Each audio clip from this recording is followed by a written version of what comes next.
Hello and welcome to our Creative Shift conversations. Over the next few weeks, I'll be chatting with artists who took part in Creative Shift 2025. I've brought together some small groups of artists and others I've had one-to-one conversations with, all about sharing their experience of how the course was for them. My hope is that these conversations give you a genuine insight into what Creative Shift is like, what members took from it, and how it's influenced their practice since.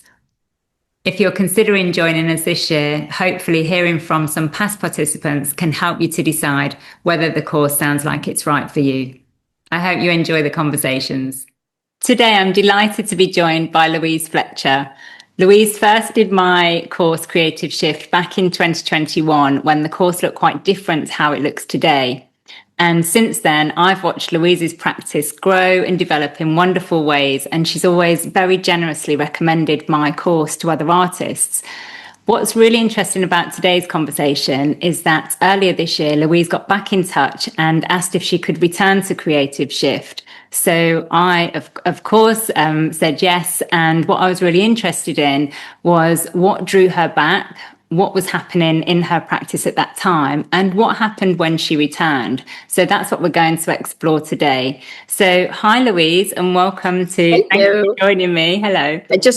Apologies, everyone. I saw the state of my hair. I was telling Sally Ann I had a bad night's sleep, and so you just have to put up with how I look. So I just launched in there with your Creative Shift journey, but maybe we could start if you tell us a little bit about who you are, what you're working on, and where your practice is at today. Yeah, I'm Louise Fletcher, for anyone who doesn't know me, and I have been full-time painter since 2019, and I also was for a long time teaching myself, although I don't do that now. And for a long time, I was an abstract painter. And then just this year, I've shifted to, I suppose, semi-abstract figurative work, if it has to be named something, but very definitely figurative work with a focus on family history, my own family history and family photographs. So that's what I'm doing at the moment. And that's what's behind me. Okay, amazing. It's looking amazing as well. So let's go back to 2021 when you first took Creative Shift. What originally drew you to the course back then, if we can remember that? Yes, because I was teaching myself. So I was quite well into my teaching career, and I ran a course that was, it was a very hands-on painting course, but not techniques. It was how do you find the mindset to create? How do you loosen up? How do you get free? And loosening up, getting free, being intuitive, all of that was never a problem for me. That's what comes naturally. What I was beginning to feel, and also I'd done a lot of work on learning about composition, about color, about all the elements of design and how to make my painting stronger. So I felt like I was in a good place technically and a good place mindset wise, but there was something missing. What was missing for me, I couldn't quite put my fingers on. It was like, okay, yeah, I can make an abstract painting and I know how to make it look good. And people will buy them because they look nice over the sofa or whatever. But that isn't enough for me. And the best way I can describe it is I felt like there were some artists who had more of an inner life than I had. And that I felt, whether rightly or wrongly, because we're always very critical of ourselves, but I felt like I was skating on the surface a bit and I wanted to go deeper. And I think we'd met, hadn't we? I think we knew each other. I can't remember if we knew each other. Yeah, we did. I can't remember how we met, where we met. No, I can't remember how we met. My favorite band is the 1975, and they have a song called About You, where he says, we do something while we try to remember how we met. And so, yeah, we can't remember how we met. But anyway, I think I knew you, and I think I knew you were starting a course. And I thought when I heard about it, oh, that sounds really good. But some artists are funny about a teacher joining their course.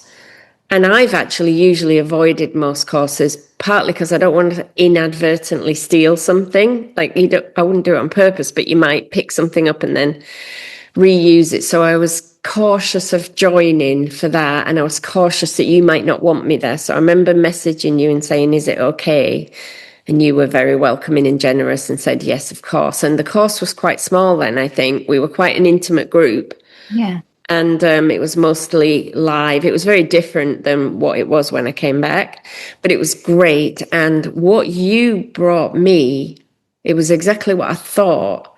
Because even though it's changed over the years and become more sophisticated, I know the central tenets are still the same. And what you bring is this way of going deeper into yourself. And that's what I saw in you that I thought you could teach me. I saw in you that you spend a lot of time introspecting, and that your practice was very aligned with who you were. And that's what I felt was missing for me. So that's why I came and took the course, and was so grateful to you that you didn't say, no, go away. There was one American teacher, a woman, I won't name her, but I signed up for her course before yours for similar reasons. And then I got a letter about 2 weeks in saying, I've been advised by my lawyers to ask you to leave the program because I understand you're a teacher as well. And I wrote back and said, oh, that's a shame. I really want to learn for myself. And she was just having none of it. She was like, my lawyers will be in touch if you don't cease and desist from communicating with me. Wow. Like, okay, then. Say that's strong. Yeah. So anyway, you weren't like that. You were very welcoming. So thank you. Yeah, no, it was. Yeah, I mean, I guess I felt when you contacted me, I thought, oh, why does Louise want to join, my course? But then, like you say, we see different things in different people, and some people think differently to us, and it's like, oh, well, sometimes I think we join courses, not only practical courses, but more around this kind of introspective work or finding out the whats and whys, just because it's nice to be able to look through somebody else's eyes at how they view things. And I think that's probably what you're talking about there. It was something maybe that I just looked at something my way, and it was like, oh. Yeah. And the other thing I really love about you as a teacher, and there's only a couple of other people who are like this that I know of, is you want to teach people to find their own way. You're not interested in teaching people, here's what I do. Here's exactly my way of painting. And most online courses or in-person courses about art are, here's what I do. Yeah. And that can be fun, don't get me wrong. If you go spend 3 days learning how another artist works, it can be fun, but I think it's basically useless. I honestly think sometimes it's worse than useless, because sometimes it actually sets you back and sends you in the wrong direction. And I get why people do it, because it's the only way they can think to make some extra income, right? I've got this great way of painting. Let me show you how to do it.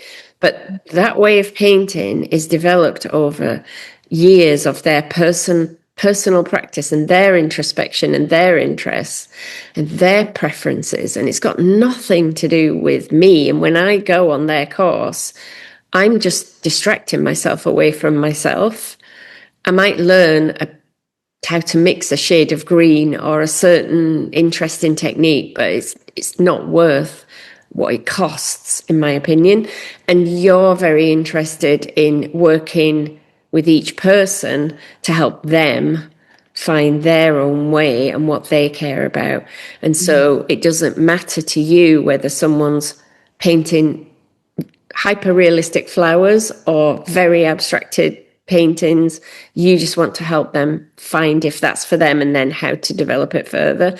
That's crucial to me. So I've only ever recommended 2 art courses, and I recommend Art Tribe, which is the group I created and now someone else runs, because they're all because you and those things are focused on helping people find themselves. I think that's so important.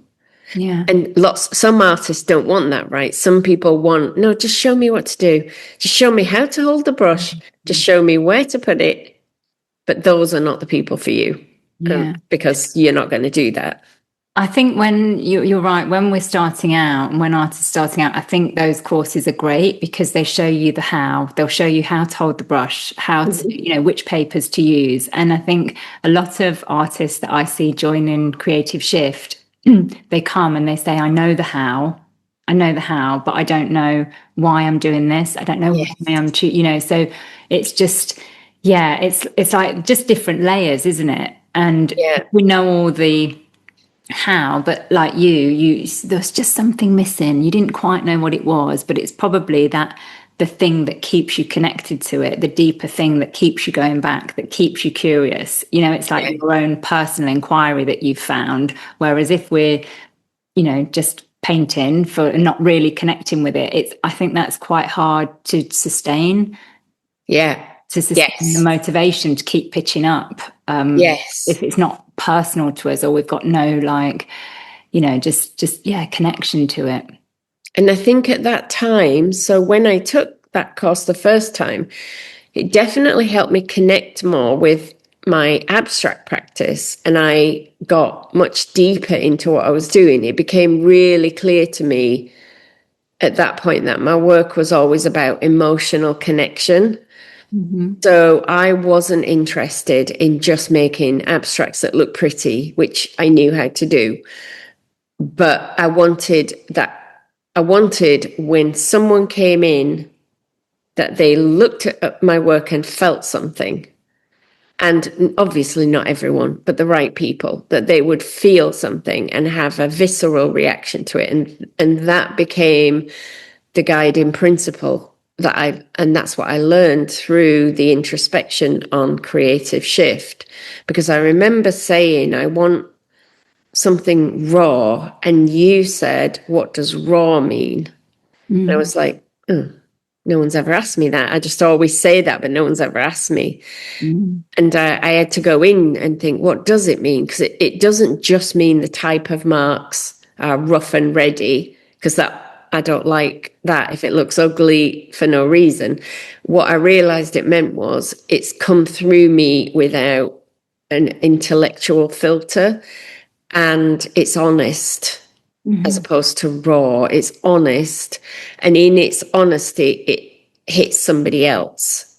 They feel it when they look at it, and we can feel fake even if we don't know why. We can feel it when we look at something if the artist's heart's not in it.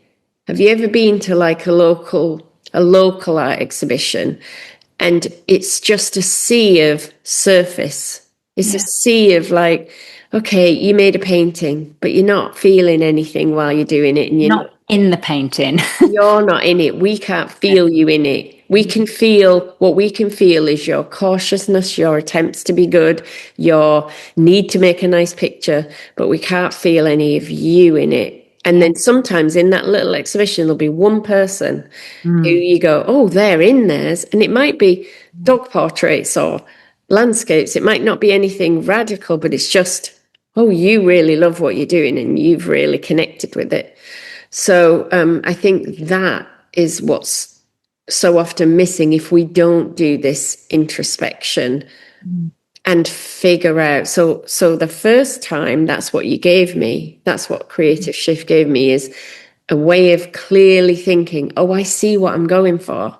So now, and what you did in that program was then take us through, okay, what does that mean then in terms of what techniques you might want to use, what processes might fit that. And it's a kind of experimental, then you're kind of getting us to set up our own science lab of how you might reach that. And so that, then you can go off on your own again. You don't need constant Sally Ann holding your hand, although I think you have something available to people if they want to be with you and in your world. But at the time, you didn't have that. So it was go off on your own again, but I was armed with, okay, I know what I'm working on now, and I have a kind of roadmap for it. But then what happened, so that's what it gave me the first time. Then what happened was I got really off track. last year. So we're recording this in 2026, probably end of 2024. I'd been working happily in that vein, but I couldn't get it anymore. I couldn't get any of that emotion to do anything in the paintings. I was like, I can either get it to look nice or I can get emotion into it, but I can't seem to bring it all together into a process that works for me. And I got really stuck into 2025. And I kept trying and I kept making things, but everything felt empty to me, even things other people liked. I was like, I don't get it. I don't know if you've ever had that time in your painting life, but it's just, I don't care how many people love that or even how many people buy things. Yeah. I'm not feeling it. And I would do a bit of portrait. I'd do some self-portraits. I always go back to that. Did a series of portraits of Tracy Emin, I remember, like exploring this particular photograph. Then went back to my abstracts and was still lost. Like it's not portraits and it's not abstracts. I don't know what it is. I know exactly what you mean, because it's like we're reaching for things, aren't we? Mm-hmm. You're reaching, and I've been there many times. We try this and we move to that and we move to that. But I do think, I think that's important as well, because that, like you're describing there, and you can see it in your body language. It's like it was uncomfortable, and we feel a bit lost and things. But I think any shift in work, any shift in general, that's the sign of it, isn't it? That's the sign when things start to get uncomfortable, when we're feeling not great about the work, when we're getting a bit stuck, when we're in the studio and just looking around and, and there's other people coming and going, yeah, but this is great. But, in your heart, it's just like, and whether that means you're just over where you were, you've just moved through that and you're just not, you don't know what the next step is. So we do all these things, you were doing the portraits, you were doing other things to just try and, you're trying, we have to try. Yeah, I think that's a really good point for anyone listening who's thinking about whether to do your course. Are you feeling that? Are you feeling that you're looking at what you're doing and it's just somehow a bit empty for you? Or you're trying lots of things and none of them are quite clicking? Because I wish I'd noticed sooner that was happening, because I left it quite a long time. And I think I did what we tend to do, which is blame ourselves. Maybe I'm not putting the time in. Maybe if I just work a bit harder, maybe this is me. A common thought I had during that time was, maybe I'm not really an artist and maybe it's just run out. Like I had my thing and now it's gone. Like music artists only have, like, when they're young and then they tend to just keep repeating their greatest hits. I was like, well, maybe I'm a greatest hits band now and I'll just do this. Yeah. But actually in visual art, that doesn't apply. Like in writing, age seems to make us better, not worse. So I knew really that wasn't true, but there was that fear sometimes of maybe it was all just a bit of a fluke and now I've got nothing left to say. I've kind of said what I had to say. And that's when I think I did two things. One, I went on a mentorship with someone that helped open up my mind to some different possibilities. But that lasted 3 months and I'd finished it. And I was like, I don't feel like I've quite got the answer yet. I'm still, with that mentorship, it opened up some new ways of making abstracts, some new ways of making self-portraits that I was exploring. And I was like, well, maybe it's one of these paths, but it's still not quite clicking. And that's when I think I was really depressed one night thinking, well, that didn't give me the answer.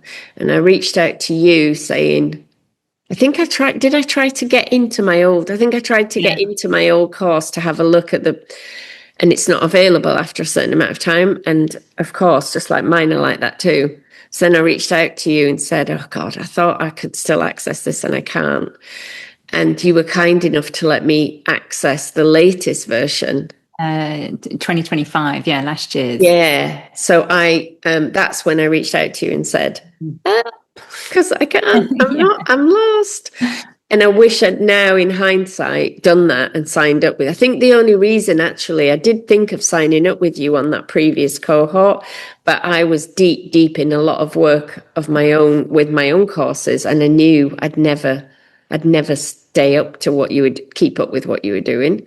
Yeah. So that brings us up to the second time of taking it, which was transformational in a different way than the first time. Because of week one, actually. Is it week one? Is it the first week? It's the very first week. You have us do an exercise that completely opened everything up for me. And what I want to say to people about courses as well, the exercise you had us do in that first week is one I've done before, one I know, one I've done in many walks of life. I did it in my old businesses. I've done it for marketing. And yet, just having someone else assign it to you as a task is sometimes enough. I've had students in the past say to me, grumpy students, we all get the odd grumpy student. And I've had someone do my course and say, I learned nothing. I'm a professional and I learned nothing from this. And I think, well, then you weren't paying attention, because you can't do any course without learning something, unless you're perfect, and none of us perfect. So you can always, by someone, even if you think you know it all, when you come to someone else and they give you a slight different slant on something or a slightly different perspective on it,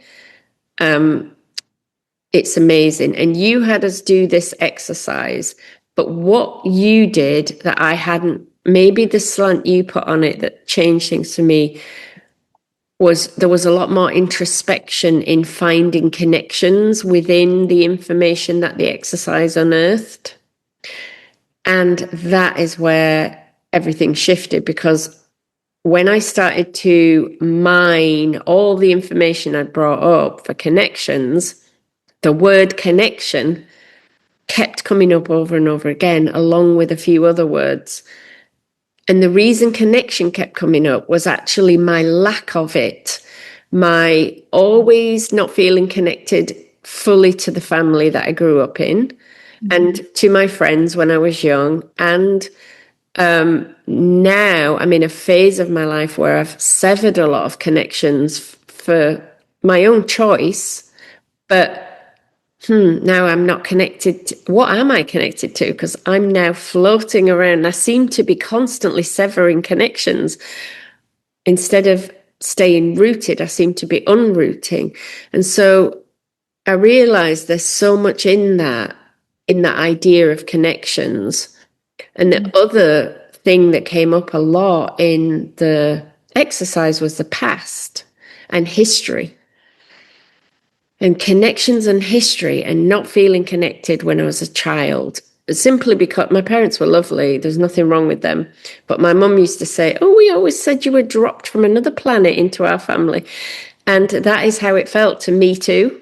You know, like, okay, there's these people and I live in their house, but I've got nothing in common with any of them. My dad has a huge family, a lovely big family, and we had lots of cousins who I loved going on holiday with and playing with and having fun with.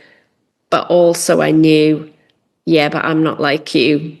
And as we've grown up, that's turned out to be true, because I was an artist, but I didn't know that then. And nobody around me was. So I was creative, if another way of saying it, I was creatively minded and nobody was. So I got that word connections. I got that word the past. I started thinking about my love of going through our old family photos and looking at frozen moments. I've got family old cine film and I love going through those. You can barely make anything out, but just seeing like those frozen moments of people captured in time. And one of the things my mentor had said to me is, you like a lot of figurative artists, but you don't make figurative work. Why? And that came back to me, and I was thinking the answer is because I'm scared to, because I think I can't do it. And I was like, oh, well, that's not a good enough reason, is it? I need to try. And And so I started linking these things together. What if I just looked at some of my old photographs? What if the ones I love looking at, what if I made paintings based on them? And so it was that week one of Creative Shift. And then layering onto it, I didn't even have to follow on with much of the rest because I already knew your way of thinking of, okay, if that's what I want to convey and that's what I want to communicate, how might I do that? Yeah. And so as an example, the photos are tiny. They're maybe little squares like that. So what if I made them mammoth and huge to turn a small moment into something that feels significant? That was one thought. What if I create a lot of texture and distortion in the surface so it feels like the way an old photograph feels when it gets damaged? Yeah. This is the thinking that Creative Shift had given me that I didn't have before. Before, I would have just dived into I did dive in, but at the same time, I was doing all the thinking. So what I actually have is a big, long list, which is my list of words or ideas or techniques that I think relate to my subject. Yeah. And I keep going back to that list whenever I feel stuck or stymied. It's like, just go back to that and go back. Oh, I said layered. Oh, I said textured. This isn't textured. Let me bring some texture in, that kind of thing. Yeah. So it was really life-changing both times, but for different reasons. And what I have also pieced together is that the connection is still the emotion. I still want you to have an emotional impact. I still want people to go, ugh, when they see the paintings. And until I've got them to a place where I feel like they've got that, I don't feel like I've achieved anything. So it's still connected. I don't think we ever get away from our central obsession. But what I thought was emotion has gone to emotional connection. Like if I feel like I lacked that connection growing up and I lack that connection now, maybe I want to make that connection through my paintings. And that's a motivation that won't ever go away. I will always want to do that. Wow. So that's a lot, isn't it? I've just gone blah, blah, blah, blah, blah, blah, blah, blah, blah. I've answered every question you sent me all in one. That is, just tracking your own journey there. That is incredible. But and what I really love about that, I loved everything, but how you said, I only went back into week one this time, but you said, I knew your thinking because you remembered those connection points of how can my materials help me to describe this emotion? How can it was still looking at all the different elements of, even thinking about palettes and what does that convey in that emotion? And it's things like that. So it's like you'd already, absorbed all of that. How am I going to translate this? How can I help shout about, this feeling and emotion further? And that had all sort of been tucked inside you to follow on with this. So Exactly. And it didn't feel so. Before I had all that knowledge from you and it worked for a few years as I was on the right track. But when I went on the wrong track, of course, that knowledge is got nowhere to go because what am I trying to do? I don't know. I'm not trying to do anything anymore because I've lost touch. Yeah. Getting back in touch with something that matters to me, all of a sudden, all that knowledge is useful again because I can pull on it all. Yeah. And that's the thing with courses like yours, that they've given you everything you need for life. You just carry it within you and you can always draw on it again. Yeah. It's not like you go and learn painting from someone how to paint like they paint. You haven't gained anything to draw on after that, except the way they mix their greens or whatever. You haven't you haven't deepened your connection with yourself the way your course does.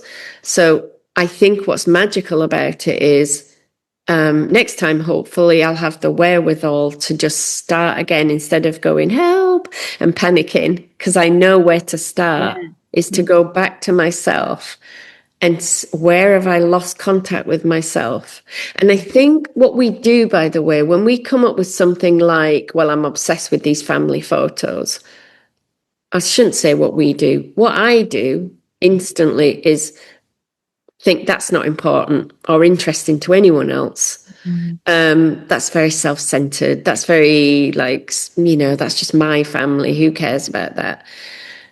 And you and I went to an exhibition in London recently with an artist, Hervin Anderson, that we were blown away by, who paints his own family history and his family history is so different from you and I. He was Jamaican, born in the Midlands, but with family who came over from Jamaica. And nothing really in common with us apart from being English, but all his work was about the Caribbean where we don't live.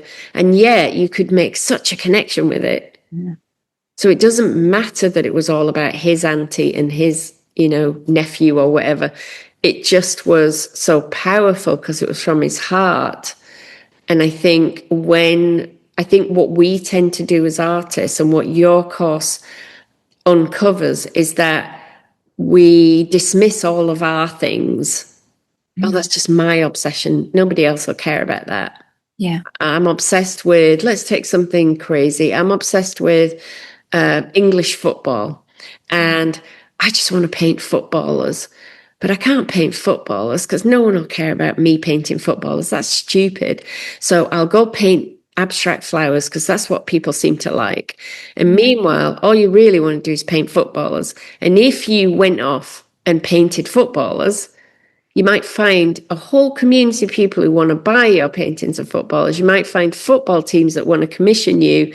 You might find all sorts of opportunities to do exactly what you love and what you're obsessed with, that other people are obsessed with too, and they don't think it's stupid. Yeah, exactly. Or if you go off and paint the footballers, you don't know where that might lead.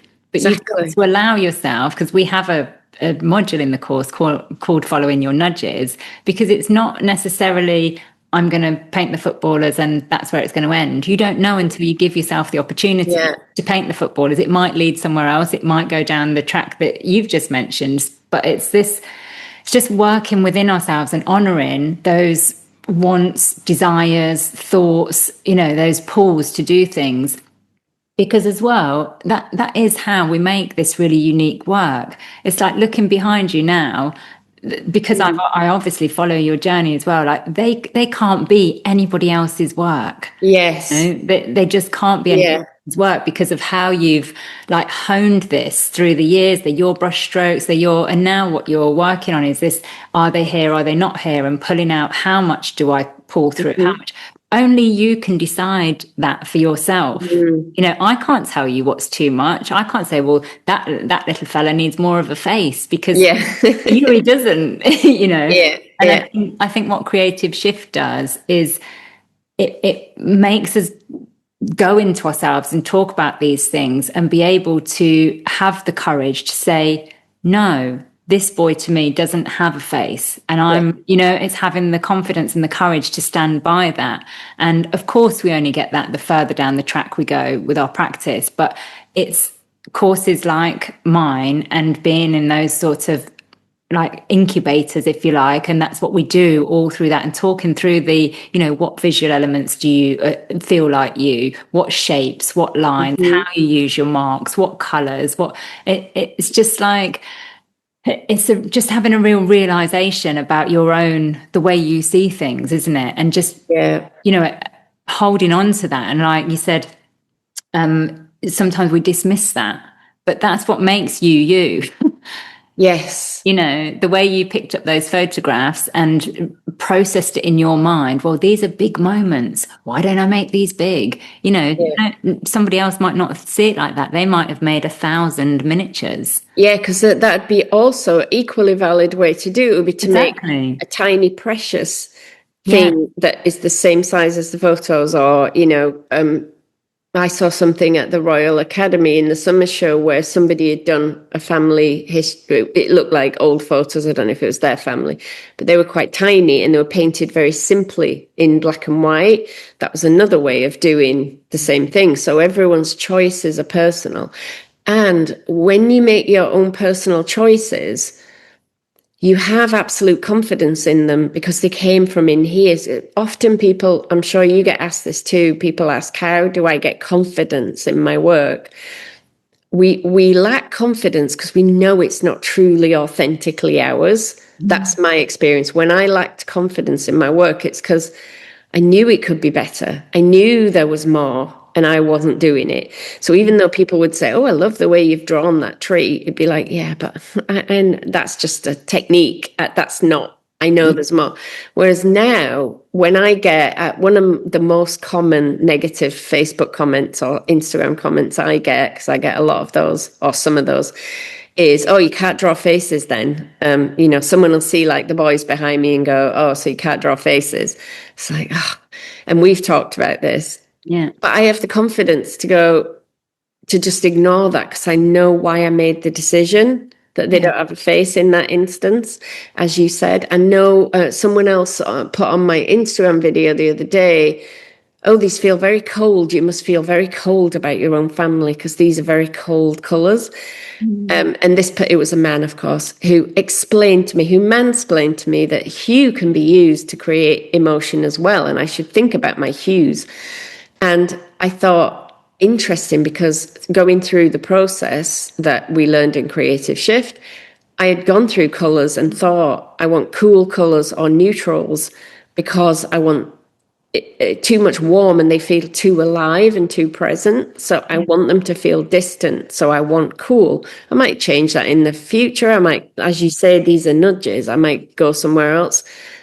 But for now, that comment, I was totally confident and felt like validated in, oh, you noticed that they feel cool. Yes. You interpreted it wrongly. You got the wrong interpretation. But it's not that I don't feel warmth towards those people. It's that, I don't know if you've ever had this feeling, if you really miss someone and you've got a photograph, you think, I'll just look at their photo and I'll get a little hit of them. But you get nothing. You just get this. You get this nothing, okay, I can remember what their face looked like, but I'm not getting what I long for, which is my dad to be talking to me because he's gone a long time. Yeah. So I want that cool feeling of, they're there, but they're distant. They're untouchable because it's a long time ago. And if it's me or that little boy there that I'm working on now, that's my brother. That he's 61 now, so that little boy's untouchable. I can't get back to that. So I feel a longing to get back to that when I'm painting it, when I'm looking at the picture, and I want that longing to come in. Yeah. And I want it to feel, I also know that if I want you to have that emotional connection to it, it can't be too specific to my family. Yeah. Otherwise, I'm cutting you out of it. I need to invite you in to have your own memories of, I remember my dad took a picture like that with me, or, my family posed like that once or whatever, or that looks like my school photo. Or the clothing or the fabric or something, the things like that.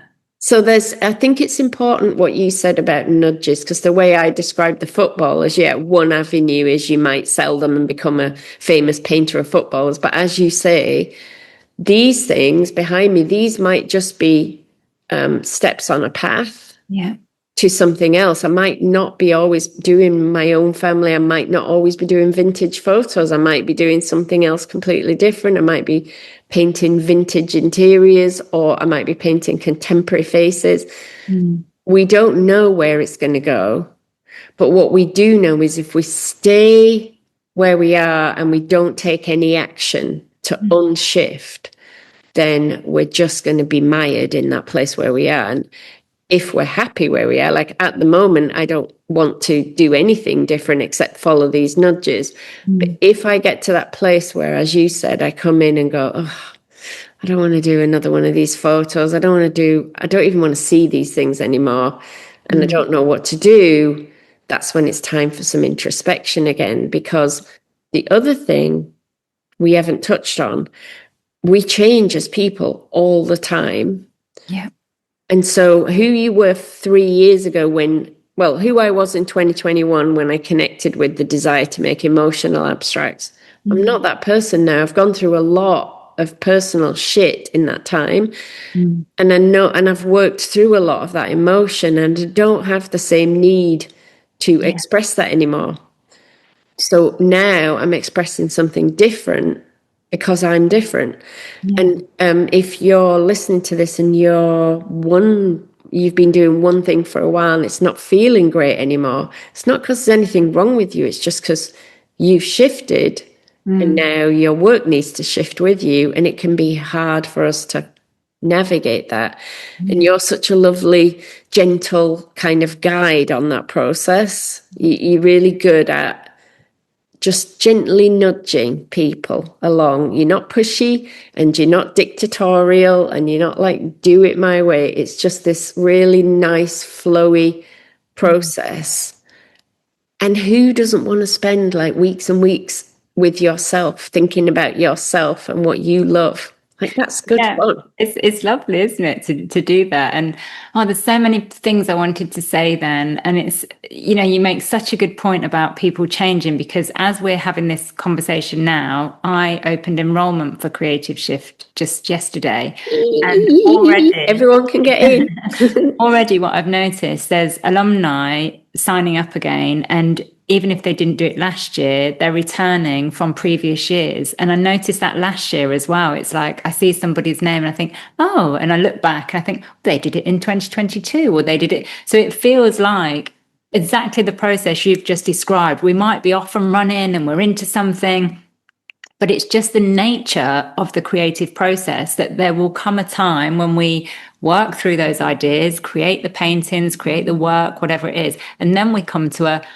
and then we're a new person then. And along that way, we might, like you and I, go through loads of personal stuff along the way. Everyone lives a life, but all of those things changes as people as well. So we're different artists than we were a few years ago. So I think the pattern I've started to notice with artists coming back is this, want for this almost like a reset again. It's like to recalibrate. Where am I now?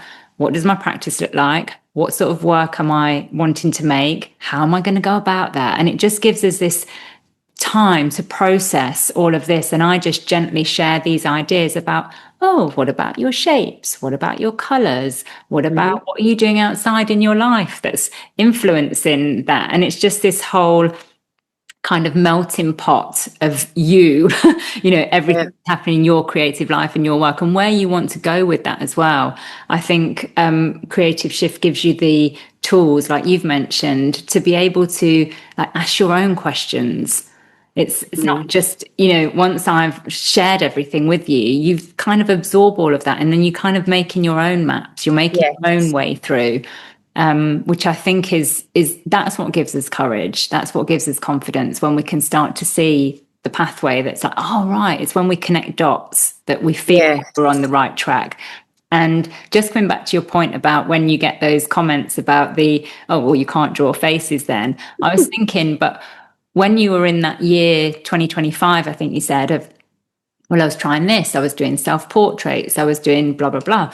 It's like, you were still actively working in your practice. And what you mentioned about these might just be stepping stones. I think you could probably look back and see that everything you did was so valid for where you've arrived at today, but they were just stepping stones maybe. Yes. Because you didn't feel that connected to them, but you knew you were doing them and you kept doing them for a reason that you didn't really know. But I think this is important where I see a lot of artists not really valuing what they're doing because they don't understand why and they want more of it. But I'm kind of there reassuring, going, whatever you're doing is never for no reason. Even if we don't really feel it and we're not really into it at the time, it's still so valid because it's giving you clues, it's moving you forward. And look where you've arrived now. So the person who was saying anything on Facebook, they'd only have to look back at your self-portraits, the work that we're doing. You've got reference points that you can do that. And that's what gives you the confidence to stand there now and go, yeah, but I don't need to do that. Yeah. You know? Yes. So it's... it's interesting what you said about clues, because I think the other thing that you helped me, the introspection helped me to see. I often now go back to old sketchbooks. Sometimes I have phases of doing a lot in a sketchbook, and sometimes I have phases of doing nothing. There's one particular sketchbook I have. I wish I could just grab it and show you, but I'm not sure where it is. But it's, I just was making this sketchbook for some reason. It's made up of old vintage papers, some collagey bits, often old pictures of like Victorian children. And then some of them I've like sanded or roughed up, and they're stuck in the middle of a bunch of text. Wow. And then on one of the pages, there's a drawing of me and my brother, which I drew and then gessoed over part of it and then drew a bit more. And I loved that little drawing. It wasn't even that good of a drawing, but for some reason I really loved it. And I totally ignored that at the time. It was something I did, and now moving on. Yeah. And actually, that was a big glaring, come back and look at this sketchbook, which he made for fun, for no reason. Yeah. So I think the clues to what we're going to do next are in what we've done, but they might be hidden in the most obscure places you wouldn't think to look. Yeah. And it's that mining yourself, and that you are so encouraging of, that helps us to make those connections, like I've been doing, going, oh God, yeah, remember, that's my favorite sketchbook of all time. And yet, just out of interest, how long ago was that? That would have been about 3 or 4 years ago. Probably 3 years ago that I made that sketchbook. Yeah. And I don't even remember why I was doing it, just out of love of making collages. I think it was around the time you and I were talking about the idea of playbooks. And I love old vintage papers. I'm obsessed with old vintage papers. And every now and then I'll have a phase of making little collages out of them just for fun. And I think it started with that. But why those children, why I stuck those in, I often buy boxes full of vintage ephemera on eBay. You can get, like, for 50 quid, you can get like a massive box full of bits of old paper and photographs. And I love that. And they were photographs that were in there of these random, but always children. And it's weird because I don't even have children, and I'm not interested in children. I don't stop in the street and talk to babies. Dogs, yes. Children, no. And yeah, I'm fascinated by children. And now where I am is because, again, of working with you, I'm now starting to think, why children? Why innocence? Why? And I'm going another level deeper. I'm not sure what the answer is yet. But why am I drawn to the children, not the adults in these pictures? And what is that saying to me specifically? And if I can, it's something about innocence, and it's something about not knowing. But as I go deeper, the more you paint and the more you make your work, when you're on a path like this, the more you follow the nudges, the more things reveal themselves, and then it gets clearer. So what I end up making, as you say, might be something different again, but it will have been informed by all this work I'm doing. And the last thing I want to say is, in the end, the only reason for making our art, I think, is to enrich ourselves and possibly other people. Like, it's not, the objective isn't selling paintings or getting praise. We think it is sometimes. We think that's the end goal, but actually that's just a byproduct of that connection with yourself. Again, here I go with connection. That's my key theme. But that connection with yourself, that joy that it gives you, that deep reward that it gives you to make truthful, authentic art, is so much more valuable than any money that could come to you, because it changes your life in so many other ways. And you don't make these claims. You never say life-changing course, transformation of everything in your life, but it will, because you can't help. If you make your art more authentic and honest, it will make your life more authentic and honest as you go. It just will. So I totally believe that. be prepared, everyone. It's the relationship we're building with ourselves, isn't it? And expressing that, like you say, your true voice of that. Yeah.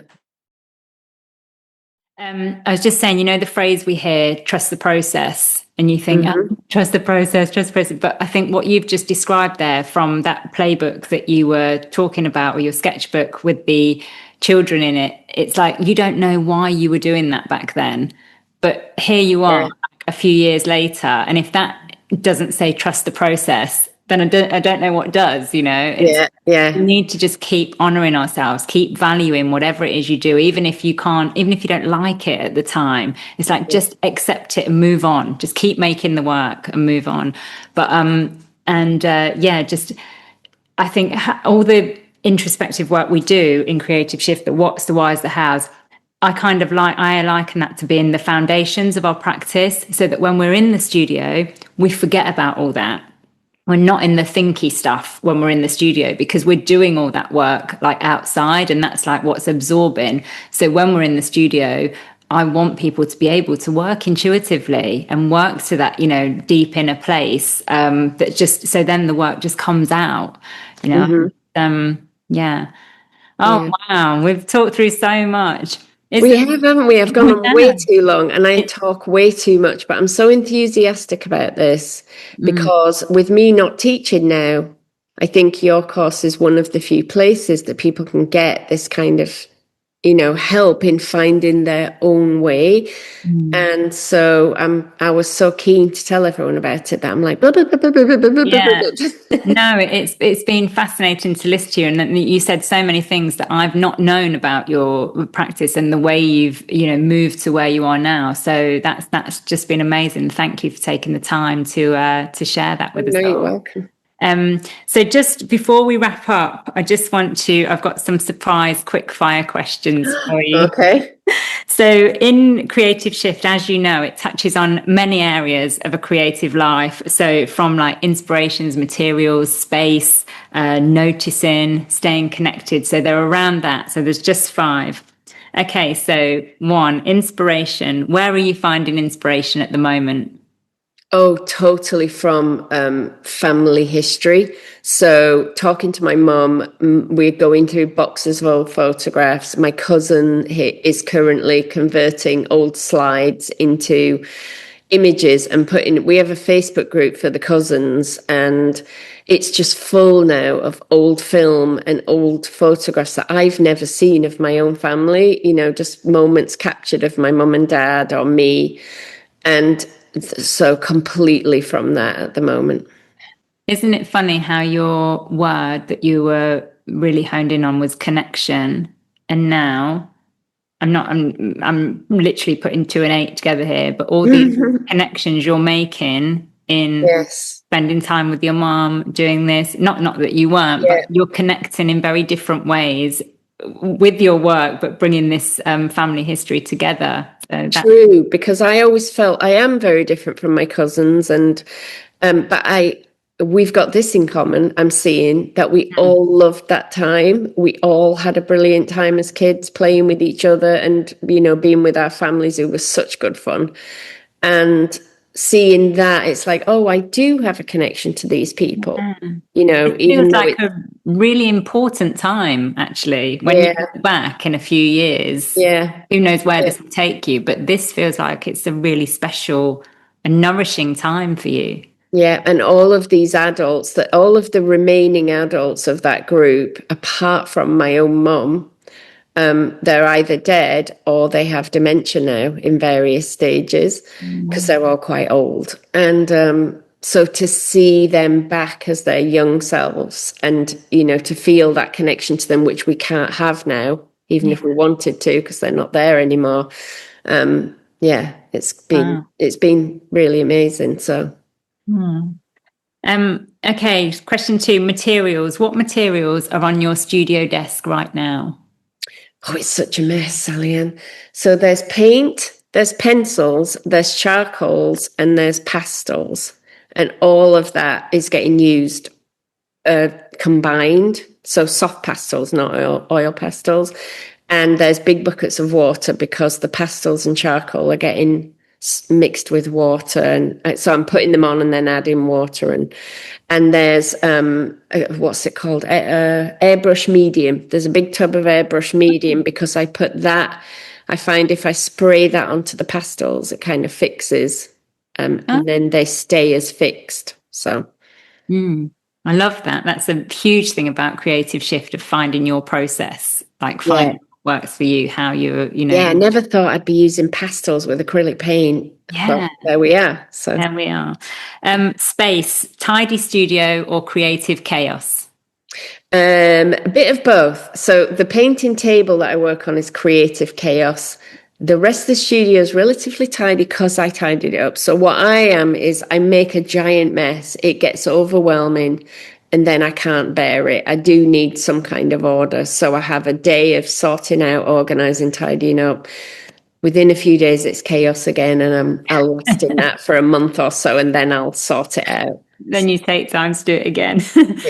Yeah. Noticing, what's one thing you've noticed in your practice lately? Oh gosh, so many things, but noticing how much slower I am working. So I think I equated communicating emotion with working quickly and instinctively. And I don't do that anymore. This is quite considered, and I work quite slowly on these paintings. And so I'm noticing how much I enjoy the gradual build-up and the patience instead of the rush. Yeah, I love how you've questioned that around emotion as well, what you equated that to in terms of technique. So it was, quicker work and, bigger brush strokes or whatever it was. Yeah. Actually, this is highly emotional and completely different. Completely the opposite. Yeah, yeah. Wow. Okay, last one, staying connected. What's happening outside of your studio at the moment? How are you staying connected to like creativity in your practice? So I'm making more of an effort to see art. So you and I were at an exhibition recently. I live a long way from galleries and exhibitions, so it's an effort. It takes planning, and I have a dog and it takes planning to go away, but I'm making more of an effort to be connected to other artists, either when I can through seeing exhibitions, but also I've been reading a lot of art books and really diving into what other artists say about their work, listening to a lot of podcasts.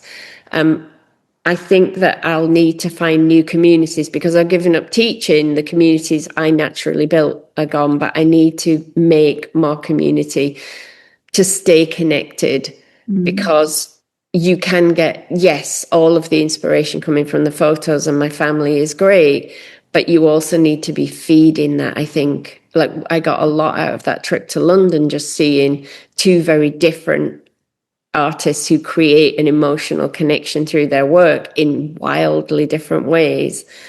And I think every time we get an injection of that outside, and even just being with you and Rachel and Tracy and having that artistic discussion, just talking like artists together, and it was lovely. So I definitely think that's an important part. I can very easily become a recluse because I live in a rural area and I like my own company. I can very easily slide into being insular. So I need to stay connected in these different ways, connected again.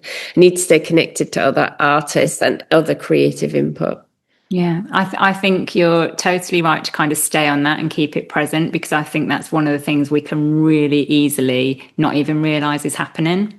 And you think, oh, I've not spoken to anybody for X amount of days, or, I noticed that in myself, and I'm here in my studio rattling around on my own. And then it's like, wow, there's a whole world out there. And it's, I think it's really easy to do. Oh, Louise, it's been amazing to chat to you. Before we head off, if there's anybody watching this who's considering taking Creative Shift this year and they're not sure, what's the one thing you think they should know? I think that, let me just think how to say this. there are certain people that I wouldn't advise take a course like this, and specifically Creative Shift. And that's if your only goal is to make pretty pictures that you can hang on your wall or sell to other people because they're pretty, this isn't for you. But if you're listening to this, I don't think that's you, because you wouldn't be listening. So if you are in that space of feeling the way I describe and the way Sally Ann's been describing, of just, I know there's more, but I don't know how to access it, then I promise you that Sally Ann has tools that can help you, because I'm the living proof that twice I've benefited from that. And that I credit a lot of my creative development to the things that I learned in Creative Shift. It's not enough to have the technical ability and the idea and the passion for it. There's also a deeper level that because sometimes I get people saying to me, I don't want to dig deep. Why do I have to dig deep? You don't have to do anything. Don't have to. Yeah. You don't have to, right? If you just want to paint pretty pictures. But you gain so much from doing it. Your work gets so much richer. And as a result, so much more rewarding. You get so much happier. And I have no skin in the game to recommend this course. It's not like I'm part of it. It's not like I get a fee for recommending it. I just feel strongly it's great for the right person. And if you're listening to this and you resonated with what we've been saying, you are the right person. So plus, I think personally, and Sally Ann knows, I think it's a bargain. So get in now before she realizes it's a bargain and puts the price up. Oh, thank you so much. I've loved chatting with you, and thanks for taking the time out to share your thoughts about Creative Shift. I really appreciate it. You're welcome. All right. Talk to you soon. Take care. Bye-bye. Bye. It was so good to catch up with Louise today, and I hope you enjoyed the conversation just as much as I did. One of the things I've always believed is that creative development doesn't have a finish line. No matter where we're at in our practice, there are times when we need to just pause and reconnect with what's important to us creatively. It's the way that we build more awareness and understanding, and it's the way that our work develops. Louise's story was a perfect example of that. She first took the course in 2021 and returned this year, 5 years later, to experience it again. I hope today's conversation offered you a glimpse into what that journey could look like.